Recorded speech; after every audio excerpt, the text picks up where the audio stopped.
Welcome to our channel. Today we how to install Alteryx Designer with Alteryx incorporated easy tutorial step-by-step clearly.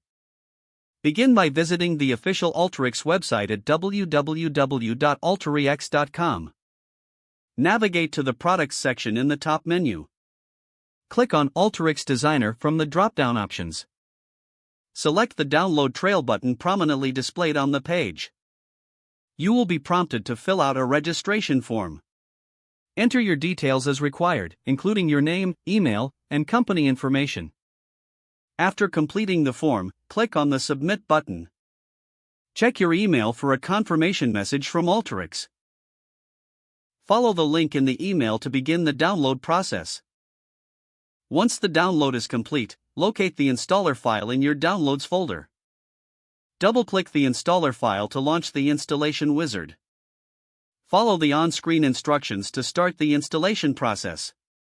When prompted, agree to the license agreement to proceed.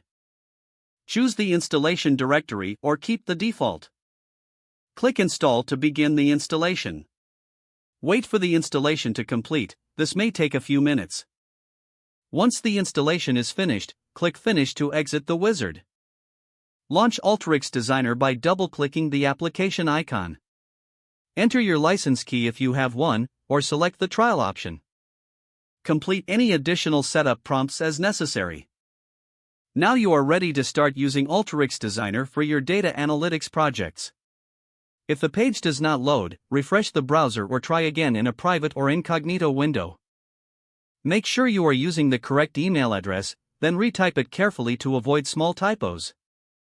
If your password is not accepted, use the Reset option and create a new strong password you can remember. Check your spam folder for verification or security emails, then complete any requested confirmation steps. Enable two-factor authentication if available to improve account security and reduce unauthorized access risk. After signing in, review your profile details so your contact information and settings are accurate and current. If you see an error message, note it down and try again after restarting your device and internet connection. Don't forget to like this video and subscribe to our channel for more step-by-step tech guides.